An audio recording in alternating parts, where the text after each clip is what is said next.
Bonjour à tous, c'est jeudi et comme tous les jeudis, c'est votre moment préféré de la semaine bien sûr, il s'agit de la vidéo Terra Bellum, et aujourd'hui on va parler États-Unis, Iran, Moyen-Orient, influence, menaces et dissuasion.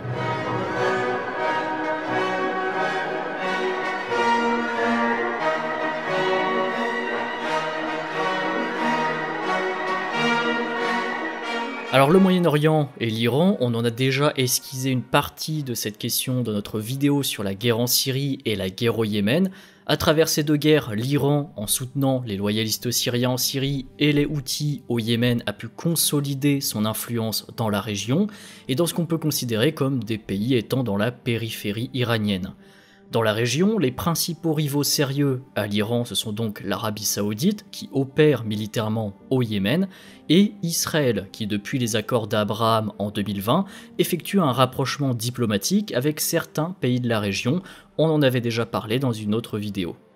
Viennent ensuite les États-Unis. Depuis 2008 et la politique d'Obama, les États-Unis se sont désengagés du Moyen-Orient pour se concentrer sur l'endiguement de la Chine qui est prioritaire. Les États-Unis comptent avant tout sur Israël et soutiennent le rapprochement diplomatique entre les pays, soutien qui se traduit notamment par la banalisation des relations de l'État d'Israël avec ses voisins.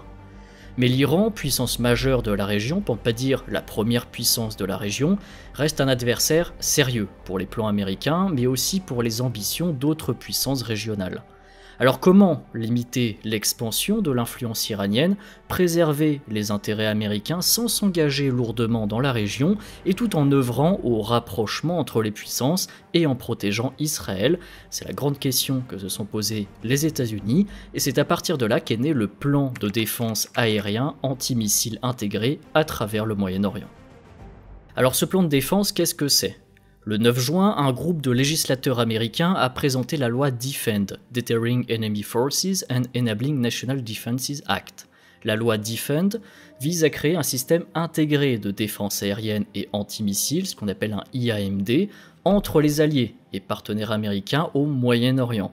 Ce système, il couvrira Israël, l'Égypte, la Jordanie, l'Irak et les pays du Conseil de coopération du Golfe. Il s'agit donc d'établir un système IAMD pour se défendre contre les attaques de missiles, de roquettes, de drones qui viennent de l'Iran mais aussi de ses alliés, comme les milices iraniennes qui sont présentes dans toute la région. Alors le matériel américain présent dans la région pour intercepter des objets, ce n'est pas une nouveauté. Les Émirats Arabes Unis possèdent un système THAAD avancé, l'Arabie Saoudite, le Qatar ou encore les Émirats, le Bahreïn, l'Égypte, la Jordanie, l'Irak et le Koweït possèdent également ou hébergent des batteries de missiles Patriot qui sont souvent gérées par les États-Unis, et d'autres pays de la région utilisent toujours l'ancien système HAWK, donc HAWK, construit par les États-Unis. Ce qu'il faut comprendre, c'est qu'au même moment se déroulent les négociations sur le nucléaire iranien. Or, les perspectives d'un accord nucléaire américo-iranien s'estompent progressivement et laissent présager d'autres attaques de missiles, de roquettes et de drones iraniens dans la région. L'Iran développe ses capacités et elle gagne du terrain dans ses périphéries. Ses missiles balistiques, roquettes et drones peuvent aussi couvrir depuis l'Iran, le Liban en passant par la Syrie, l'Irak ou encore le Yémen, ce qui donne à l'Iran la possibilité de cibler les forces américaines, israéliennes ou encore arabes du Golfe à partir de plusieurs points. Du point de vue de la doctrine, les États-Unis voudraient en fait s'inspirer du système intégré de défense aérienne de l'OTAN qui avait été créé en Europe dans les années 50 contre les bombardiers soviétiques à long rayon d'action.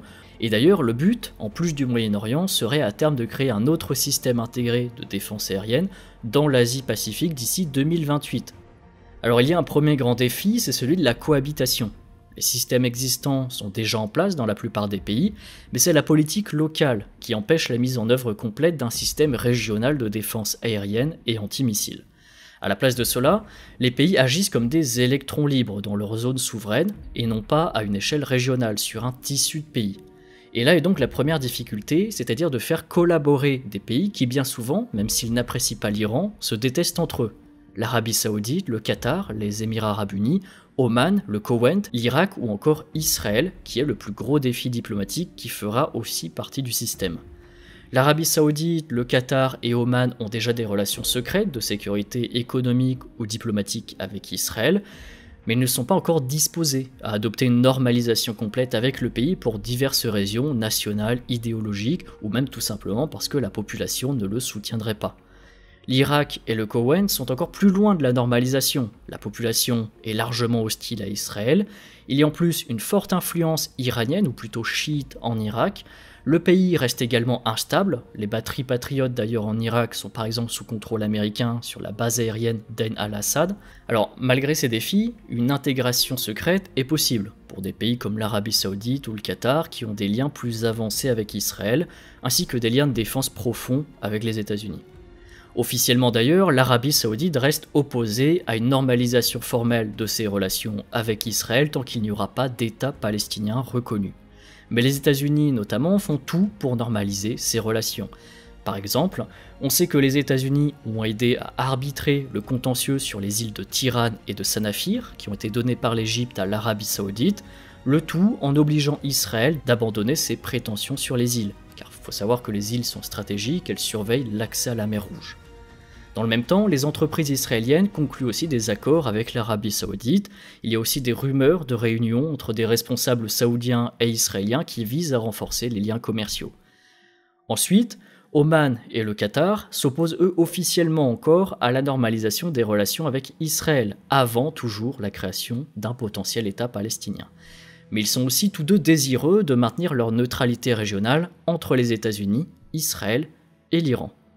Le sentiment israélien est aussi très élevé en Irak, où une frappe aérienne israélienne sur des cibles liées à l'Iran avait tué déjà 47 personnes en 2019, et le mois dernier encore, le Parlement irakien a renforcé les lois anti-normalisation du pays. Le Koweït a également sa propre loi anti-normalisation depuis 1964, que le Parlement du pays a d'ailleurs élargi en 2018, pour inclure également l'interdiction des liens entre les Koweïtiens et les Israéliens en ligne. Alors qu'en est-il de la réalité? On voit que la situation est complexe, les Américains ont un plan, mais les acteurs régionaux sont méfiants ou présentent divers défis. Dans les faits, le projet Defend, il sera donc limité pour ne couvrir qu'Israël, le Bahreïn, les Émirats Arabes Unis, l'Égypte et la Jordanie. Donc cela fonctionnera sans doute pour intercepter des missiles qui proviennent par exemple d'Irak ou d'Iran, mais l'Arabie Saoudite est cependant une pièce maîtresse du dispositif que les États-Unis vont essayer d'intégrer, par sa superficie, mais aussi sa proximité avec le Yémen, où opèrent les Houthis qui sont soutenus par l'Iran. Autre problématique, le système IAMD a aussi des limites. On est là dans de l'armement purement conventionnel, il ne fera ainsi pas grand-chose face à des attaques de missiles à plus courte portée, ainsi que par exemple des attaques de roquettes ou de drones qui sont facilement employables par les milices chiites. Il suffit par exemple d'une attaque en essaim à courte portée, c'est-à-dire avec des frappes multiples, pour frapper des cibles avant que la défense aérienne ne puisse toutes les intercepter. Aussi, Israël dispose de diverses technologies et systèmes radars antimissiles qui sont déployés sur terre, dans les airs et sur mer, mais jusqu'à récemment, la portée de ces systèmes, comme par exemple le ELM 2080, était limitée aux frontières et aux bases d'Israël. L'Irak, l'Iran et le Yémen sont donc en dehors de sa capacité de détection. Et est-ce qu'Israël sera prêt à envoyer ses propres systèmes, sa technologie, aux pays qui participent au projet Defend? Nul ne le sait. Cet accès possible aux technologies militaires israéliennes, ce serait aussi un des piliers sur lesquels miseraient les États-Unis pour inciter davantage l'Arabie Saoudite, qui est une cible fréquente des attaques houthis et iraniennes, à approfondir la normalisation avec Israël. Ce qu'il faut comprendre, c'est que les États-Unis ont ouvertement déclaré que le projet Defend visait autant des objectifs militaires de protection d'attaques de missiles que des objectifs politiques. Par exemple, ces objectifs politiques, eh bien vous l'avez compris, c'est de faire progresser la normalisation arabo-israélienne prévue dans les accords d'Abraham de 2020. Et c'est pourquoi Israël et sa technologie sont aussi au cœur du dispositif. L'Arabie Saoudite pourrait être intéressée, par exemple, par le dôme de fer israélien pour protéger sa frontière sud du royaume et les infrastructures pétrolières contre les attaques lancées par l'Iran et les Houthis. Ces technologies, c'est par exemple l'Iron Dome ou encore le futur système de défense laser Iron Beam. Donc souvenez-vous, on en a parlé dans notre vidéo sur la guerre du Yémen. Les frappes par les Houthis d'infrastructures dans les territoires saoudiens ou même émiratis inquiètent aussi bien les pays cibles que les États-Unis. Ils sont soucieux du prix de l'énergie et des exportations en hydrocarbures, surtout depuis que la Russie ferme ses canaux.